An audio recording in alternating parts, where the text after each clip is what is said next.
Car आवाज जनता की मध्ये आपले स्वागत आहे। एक मोठी बातमी। नागपूर शहरातील पोलीस अधिकारीच पोलीस आयुक्त यांनाच खोटी माहिती देऊन दिशाभूल करतात, असे आरोप सुषमा डबराल यांनी पत्र परिषदेत केले आहे।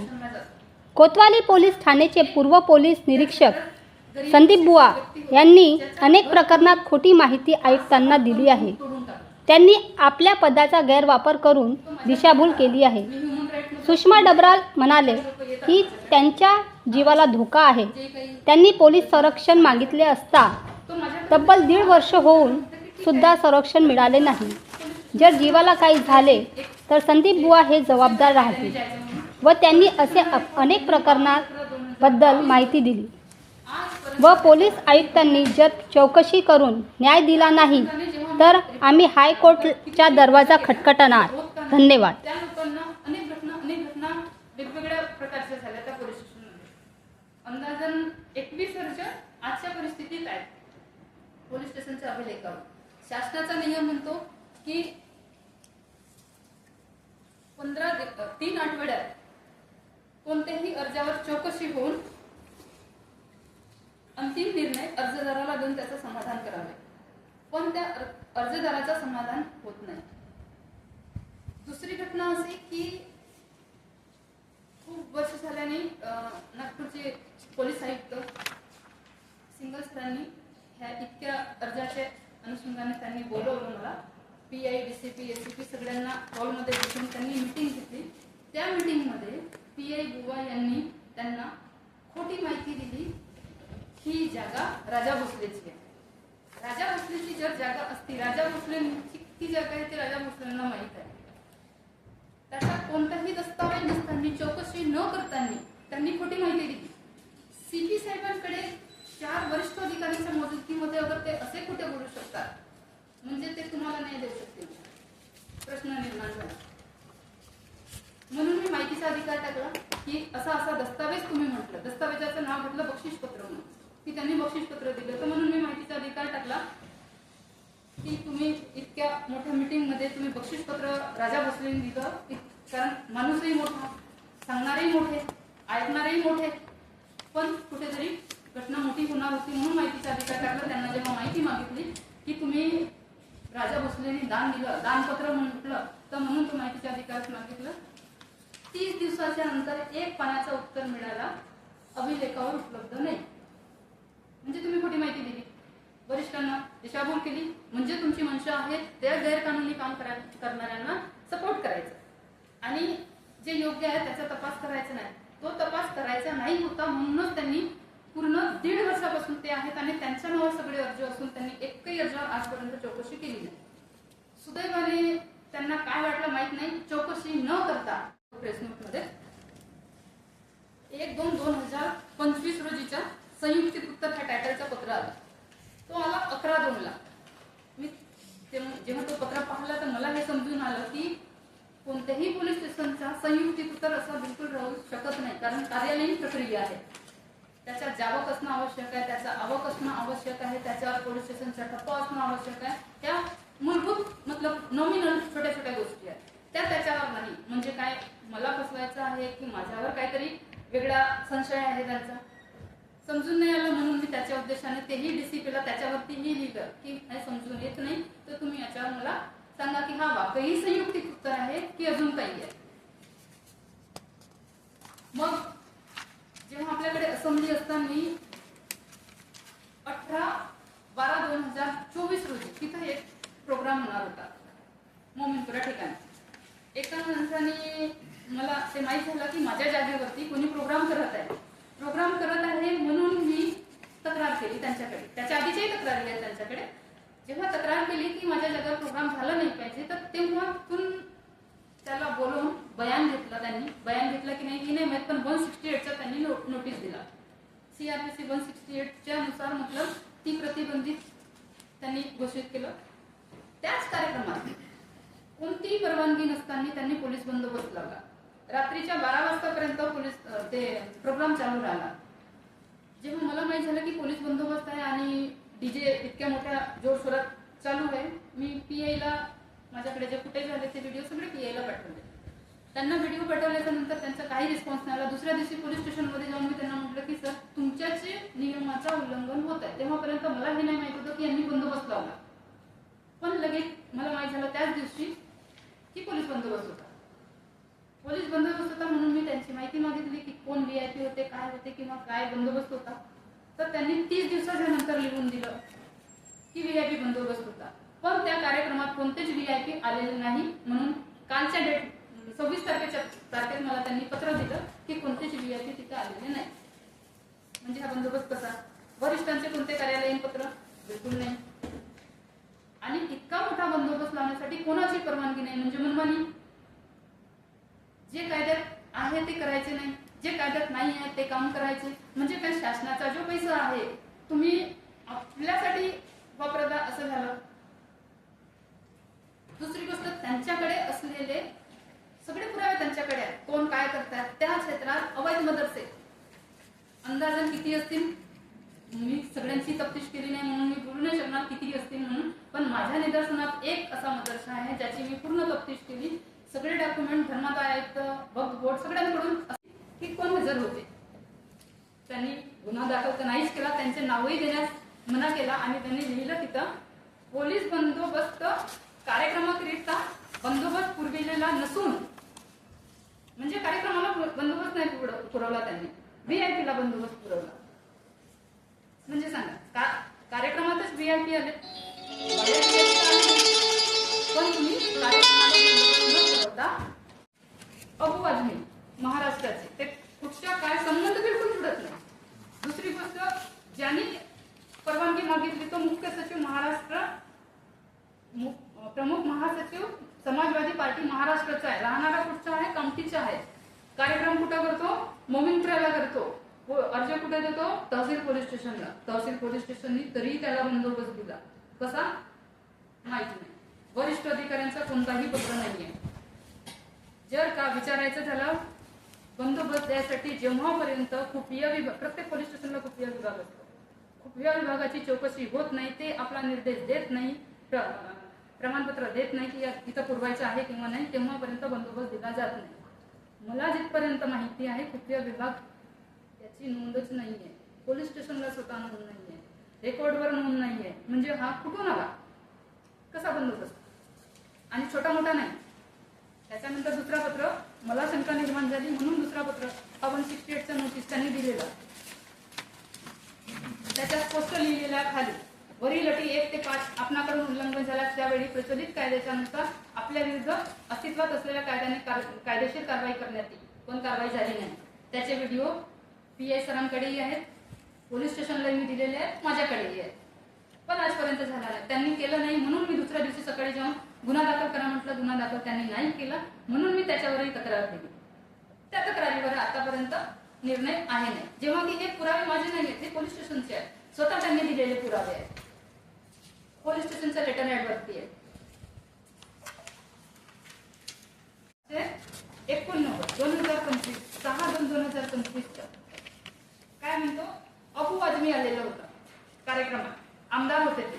आमदाराला कोणत्या VIP कोट्यामध्ये आमदार येतात? कोणती कॅटेगरी आहे? मग कसा VIP बंदोबस्त? आता त्यांनी हे खाली दिलं जे लोक हजर होते त्या बंदोबस्तामध्ये. त्या लोकांचं बयान किंवा झालं नाही झालं, त्यांनी कसे गेले, काय त्यांना 168च्या नोटीसचं किंवा विवादित आहे म्हणून त्यांना माहित नाही होतं.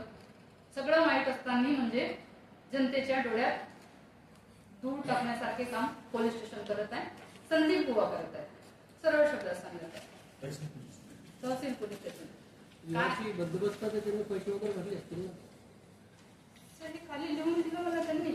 आधी पत्र दिलं VIP. असा कोणताच बंदोबस्त पुरवला, VIP बंदोबस्त पुरवला नाही. पहिल्याच मुद्द्यामध्ये लिहून दिलेलं आहे त्यांनी. CP साहेबांनी काहीच कारवाई CP साहेबांकडून खोटं बोलतात ना. CP साहेब मोक्यावर येऊन तर पाहू शकणार नाही. CP साहेबाजवळ समोर बसून मीटिंग मध्ये DCP SCP CPच्या मजुकीमध्ये ते खोटे बोलतात आणि असे खोटे बोलतात की ज्याचा प्रमाण देऊ शकत नाही त्या गोष्टी खोटे बोलतात. हे तर मला मिळालं. हे तर CP साहेबांपर्यंत असेलही नाही. यांच्या विरोधात तुम्ही मग कोर्टामध्ये याचिका हे आता तर हे बघा ना 26/2 ला पत्र मिळालं मला. आता मी जाणार आहे, त्याच्या आधी म्हणून कॉन्फरन्स घेतली. तुमच्या विरुद्ध आता कोर्टात तुम्ही जाणार आहे का? सांगा ना तुम्ही. दुसरा पत्र लास्ट मध्ये 19/1/2003 तक्रार अर्ज होते. ह्या तक्रार अर्जा संबंधात 23/1/2025 रोजी पोलीस आयुक्त कार्यालयात मीटिंग मध्ये माननीय पोलीस आयुक्त नागपूर शहर, पोलीस उपायुक्त झोन क्रमांक 3, सहाय्यक पोलीस आयुक्त कोतवाली यांच्या समक्ष दिलेले बयान महत्वपूर्ण आहे माझ्यासाठी, म्हणून मी त्यांना आवश्यक दस्तावेज म्हणून बख्शीश पत्राची राजा भोसले यांनी दी. इसका रिकॉर्ड है, अभी मैं जिससे परिचित हूँ या जो मेरे पास दस्तावेज है जो मैं आपको बोल सकती हूँ, मैं उसके बारे में आपको बोलती हूँ. मैं साफ शब्दों में बताया संदीप बुआ सर ने क्या क्या कार्य किया.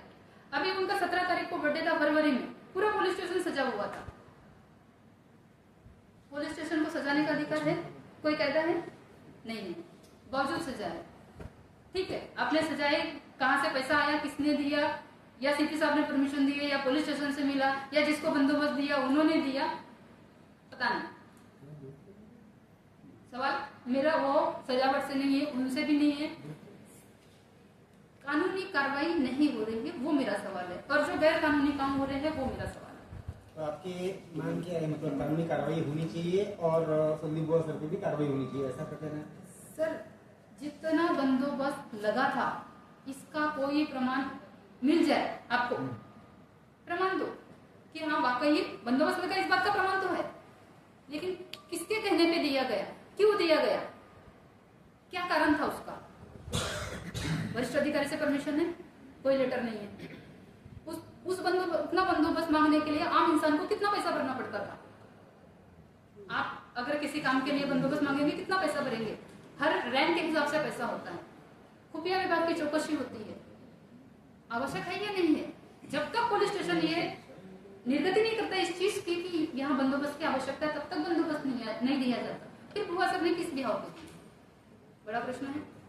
चलो दिए, वहां पुलिस मौजूद रहते हुए उस नोटिस का उल्लंघन हो रहा है. वो पुलिस तो ड्यूटी पे थी या नहीं थी? अगर ड्यूटी पे थी तो फिर उन्होंने अपने कर्तव्य का पालन क्यों नहीं किया? मैडम ये बंदोबस्त कहाँ लगा था? मोमिनपुरे में तकिया तकिया महबूब शाह एक मैदान है ओपन, वहाँ कार्यक्रम, उसकी फुटेज है मेरे पास. पुलिस की भी फुटेज है, कार्यक्रम की भी फुटेज है, रात के 12 बजे तक की फुटेज है मेरे पास. और मैंने रात के 12 बजे ही संदीप बुआ सर को वो वीडियो भेजे थे. उनकी पार्टी थी यहाँ पे होटल में, उसकी वजह से उन्होंने नहीं अनदेखा किए होंगे. मैंने बोला ठीक है कोई बात नहीं, कल सुबह मिलेंगे. बट मैंने रात के 12 बजे उनको वीडियो भेजे थे उस बात के कि सर ऐसा हुआ. तब तक मेरे पास बंदोबस्त की जानकारी नहीं थी, लेकिन मुझे दूसरे दिन बंदोबस्त की जानकारी मिली जब मैंने चौकसी की. आज ये उनके कागज बोल रहे हैं कि वीआईपी बंदोबस्त दिया था, कि उन्होंने खुद अपने साइन से लिख के दिया. वीआईपी कोई नहीं थे, कोई वीआईपी नाही आहे. उन्होंने माहिती दी जमा झाले की असा कोणताच मदरसा रेकॉर्डवर नाही आहे किंवा ह्या व्यक्तीचा असा बिलकुल नाही आहे. त्या माणसांनी 3 माळ्याची बिल्डिंग उभी करून टाकली, पण त्या अर्जावर आजपर्यंत पोलिसांनी निर्णय दिला नाही. अवैध बांधकाम गैरकानूनी आहे, हायकोर्टाचे आदेश आहे, पोलिसांना माहिती आहे, सगळ्यांना माहिती आहे. तरी 3 मजली बांधकाम झालं. 3 मजली बांधकाम म्हणजे अंदाजन 50-60 लाख रुपयाच्या कमी होऊ शकत नाही. तो 50-60 लाख रुपये कुठून आला? मदरसा वाकई होता का? कोण शिकत होते, कोण विद्यार्थी होते, कोण त्याची बॉडी होती, काही पोलीसवर रेकॉर्ड नाही. म्हणजे तपास 0. आजपर्यंत तो जसाचा तसा आहे. दुसऱ्यांदा मग त्यांनी मला माहिती दिली की त्या माणसाकडून मतलब बयान नाही घेतले. एक त्यांनी कुठून तरी नकली एक बक्षीसपत्र घेऊन आला. ज्या नावाचा बक्षीसपत्र आहे तो माणूस मतलब ना मदरसा बॉडीत आहे ना कुठं आहे ना, त्या माणसाला माहिती नाही आहे की असा कोणता बक्षीसपत्र माझ्या नावाने आहे. ज्याच्या नावाने बक्षीसपत्रासारखा इतका मोठा एव्हिडन्स असून त्या माणसाचा बयान नाही आहे पोलीस स्टेशनला, याच्यापेक्षा मोठी गोष्ट काय होऊ शकते? कसा पोलीस तपास? म्हणजे पोलिसांनी तपास केला काय? तर हे कोणाला न्याय देऊ शकते? न्याय देणं म्हणजे नाहीच्या बरोबर. प्रत्येक ठिकाणी जेव्हा तक्रार अर्ज देऊन न्याय मिळाला नाही किंवा त्या अर्जावर आजपर्यंत संयुक्तिक उत्तर नाही झालं म्हणजे कुठेतरी न्यायाची अवमानना होत आहे. संदीप बुवा सरांची मी गृह विभाग मुख्यमंत्री माननीय सुजाता सोनिक महाराष्ट्र शासनचे मुख्य सचिव त्यांच्यापर्यंत तक्रारी केल्या म्हणजे ते आपल्याजवळ ठेवत नाही. म्हणून सगळ्या तक्रारी येतात कुठे पोलीस स्टेशन पर्यंत की तुम्ही याच्यावरती निर्णय द्या. जेव्हापर्यंत तिथून निर्णय होत नाही म्हणून आपण वरच्या पोस्ट पर्यंत जातो न्याय मिळेल म्हणून. पण ते तिथं आल्याच्या नंतरही त्यांच्याकडून न्याय होत नाही किंवा ते सीपी साहेबांच्या पत्राला चाहे गृहमंत्र्यांच्या पत्राला किंवा पोलीस महासंचालक त्यांच्या पत्राला कोणत्याच पत्राला काही महत्व नाही. पत्र त्यांना सगळे आलेले आहेत. सगळे असूनही त्या पत्रावर त्यांनी जेव्हा एकही शब्द लिहिला नाही, त्यांच्याकडे बयान सुद्धा आहेत काही लोकांचे की तिथं अवैध काम होत आहेत. महानगरपालिका पोस्ट आयुक्त महानगरपालिकेचं बयान आहे. आजपर्यंत त्या लोकांवर गुन्हा दाखल नाही. म्हणजे जे गैरकानूनी काम होतात त्यांना संदीप बुवा सरांनी चांगलं सहकार्य केलं हे म्हणण्यात काही वाद नाही. सीपी सरांनी मीटिंग घेतल्याच्या नंतर त्यांना सांगितलं की ज्यांच्यावर गुन्हा दाखल होतो त्यांच्यावर गुन्हा दाखल करा, जे न्यायपूर्ण आहे न्यायप्रविष्ट आहे ते कार्य करा. त्याला 1.5 ते 2 महिना होऊन गेला. आता तिथूनही महिन्याभरात काही उत्तर आलं नाही. त्यांच्या शब्दावरही काही उत्तर आलं नाही. म्हणून रिझन बडी त्यांच्याकडे पत्र दिलं आणि लिहून दिलं की 21 तक्रारी माझ्या आजही पेंडिंग आहे. माझ्या माहितीप्रमाणे बुवा सरांची तिथून बदली झाली. बुवा सरांनी सगळे प्रकरण पोलीस स्टेशन मधून घेऊन गेले. कारण त्यांच्या नावाने असं मी कोणी दुसरं करणार नाही म्हणून ते प्रकरण घेऊन गेले. आता मला न्याय मिळणार का त्या तक्रारी? मोठा प्रश्न आहे. आणि काय पोलीस स्टेशनची ही प्रक्रिया आहे की तुमची बदली झाली म्हणून तिथला रेकॉर्ड तुम्ही घेऊन जायचं? बिलकुल नाही.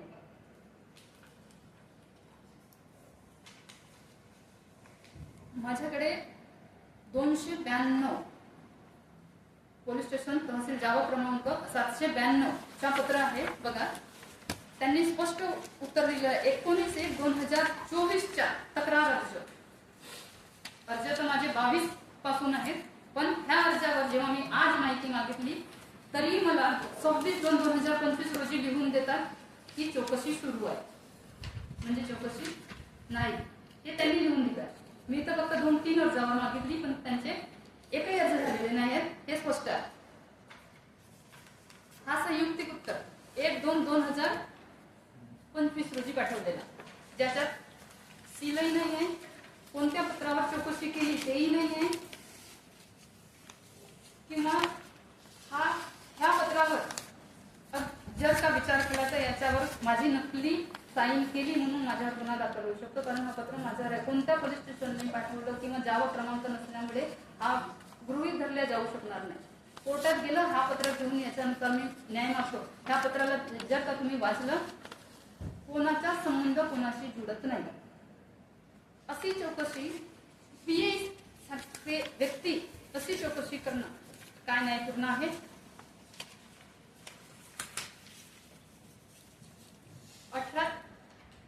198 पोलीस स्टेशनचं जावा क्रमांक 198 18/12/2024 रोजीच्या कार्यक्रमाबाबत त्यांना माहिती मागितली. त्यांनी मला माहिती 30 दिवसात सीपी साहेब मीटिंग तिथं घेतात, प्रेस कॉन्फरन्स घेतात. मागच्या प्रेस कॉन्फरन्स मध्ये त्यांनी सगळे डीसीपी एसीपी पीआई ला बोलवलं होतं. फक्त तहसील पोलीस स्टेशनशी संबंधित डीसीपी एसीपी कोणीही होतं नाही.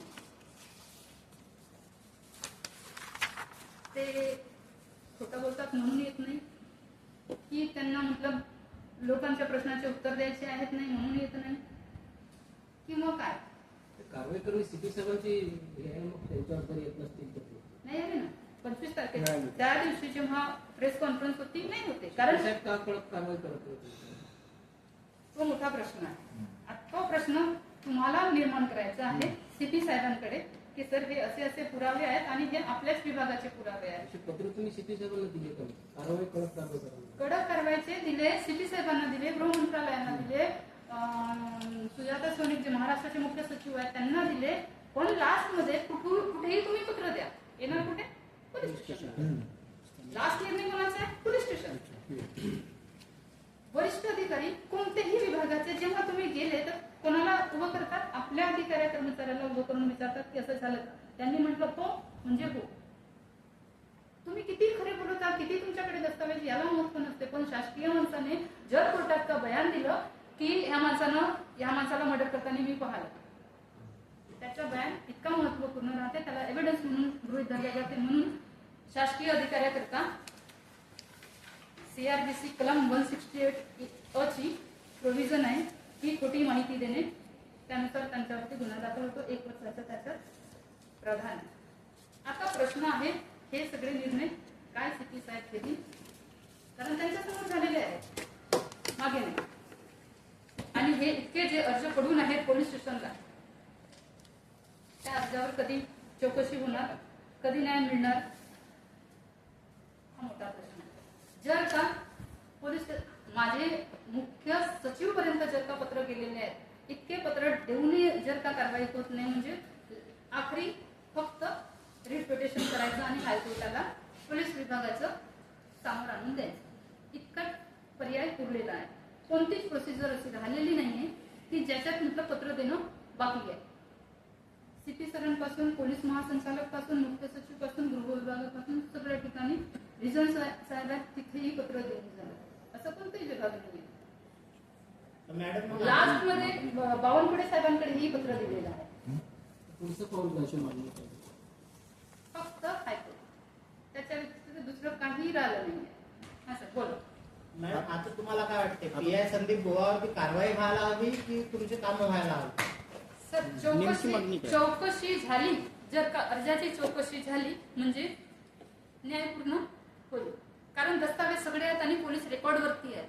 जेव्हा मी तिथं एका प्रकरणाची मोजणी करायला जेव्हा गेली, पोलीस मतलब 10-12 पोलीस मला मिळाले होते, ज्याचे मी पैसे भरले. त्या हिशोबाने मोजणी होऊ शकली नाही, कारण गुंडागर्दी करणाऱ्या लोकांचा जमाव इतका जास्त झाला की पोलिसांनी माघार घेतली. सिटी सर्वेला त्यांनी पत्र लिहिलं की आम्हाला अजून अतिरिक्त बंदोबस्त बोलवावं लागेल. त्यांनी पुन्हा चौकशी केली, तेव्हा भामरे सर होते. भामरे सरांनी अतिरिक्त बंदोबस्त बोलवला. अतिरिक्त बंदोबस्त अंदाजन 40-50 लोकांचा तुकडी होती, ती बोलवली आणि बंदोबस्त केला. तरी त्या जागेवर तुम्ही आजही जाऊ शकत नाही.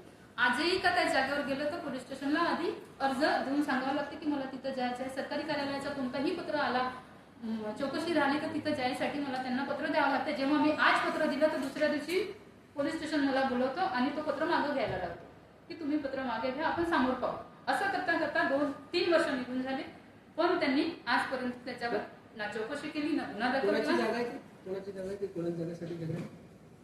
सर, एक अशिक्षित गरीब परिवार आहे, कोण नाव? मोहम्मद शकील म्हणून. मोहम्मद शकील. त्याची जागा आहे. त्यांची जागा आहे, पण कॉर्पोरेटर मी माझ्याकडे असल्यामुळे त्याचे सगळे देखभाल माझ्याकडे आहे. त्या हिशोबाने मला त्याचे सगळे कोर्ट कचेरी प्रत्येक ठिकाणचे अधिकार माझ्याकडे असल्यामुळे मी सगळे कामं मी स्वतः करतो. म्हणजे असं म्हणू शकता का मॅडम हे आपण? घर कुठे आहे? म्हणून किती स्क्वेअर फीट जागा आहे? नाही, मार्केट नाही. MLA कॅन्टीन, MLA कॅन्टीन पल्ला रोड, त्या रोडवरती एक मस्जिद आहे. हाँ कारपोरेशन साड़ा भी काय? स्कूल भी नहीं नहीं, स्कूल अंदर है, है स्कूल अंदर है, ये उससे पहले. तर मग मी त्या भीतीने पोलीस संरक्षणचा अर्ज टाकला. पोलीस संरक्षण मागणं छोटी गोष्ट नाहीये, कायदा आहे, नियम आहे, म्हणून त्या नियमाच्या नुसार मी पोलीस संरक्षणचा अर्ज केला. 1.5 वर्ष झाले त्या पोलीस स्टेशनच्या बाहेर नाही गेला. 1.5 वर्षापासून पोलीस स्टेशनला पडू नये म्हणजे काय? म्हणजे जेव्हा माझा जीव जाईल किंवा कोणी मारेल, घटना होईल, त्याच्यानंतर तपास करतील. म्हणजे तहसील पोलीस स्टेशनमध्ये खून, मर्डर, आता काही दिवसाच्या आधी 2 महिन्याच्या आधी एक मर्डर झाला. कशासाठी? पैसा. कारण 3च राहतात, पैसा, जमीन किंवा महिला. 3 कारणाच्या व्यतिरिक्त दुसरं कारण कमी प्रमाणात ते चोरीच्या पाठी कमी राहतात. पण जेव्हापर्यंत तुम्ही प्रमुख कारण शोधाल नाही, कसे निर्णयापर्यंत पोहोचणार? मैडम जो मुद्दे उठे आपको कुछ धमकी आ रही है? धमकियां सोशल मीडिया पे है सर, हाँ? सोशल मीडिया पे पुलिस गवाह है, पुलिस के पास रिकॉर्ड है, बयान हो चुके हैं, 1 से 2 बार बयान हो चुके हैं, सब चीज है. 8 बार वही अर्ज त्रुटि पे आया और 8 बार पुलिस स्टेशन से क्या पॉजिटिव हुआ. कौन दे रहा धमकी? कौन क्या है? किती जो कारवाई हुई? गुंडागर्दी करने वाले जो लोग हैं, जिनको वो जमीन हड़पना है, जिनके पास कोई दस्तावेज नहीं है. कौन नाम क्या है? सर, नाम बहुत सारे, एक आदमी नहीं है, पूरी गैंग है. पर्टिकुलर एक होता तो मैं बोल सकती थी आपको। पर्टिकुलर एक आदमी नहीं है, गैंग है, कमेटियां बना रखी, कमेटी है नहीं, रजिस्टर्ड पे नहीं है, रिकॉर्ड पे नहीं है, कोई दस्तावेज नहीं है उसका कमेटी के। क्योंकि आप और मैं अगर इंडिविजुअल करेंगे तो कोई मैटर बनेगा, आपका मेरा वाद है तो। लेकिन जब आप किसी कमेटी संस्था के नाम से करेंगे, कैसे करेंगे? जो लेटर हेड यूज कर रहे हैं वो लेटर हेड का कहीं प्रमाण नहीं है। जो धमकी दी वीडियो है आपके पास? हाँ बताइए। मेरे पास है, सीडी है उसकी, मेरे पास है, पुलिस रिकॉर्ड में है, पुलिस के पास भी है, क्योंकि मैंने पुलिस से मोबाइल में पूछा। है क्या? सीडी है, सीडी। जिनकी प्रॉपर्टी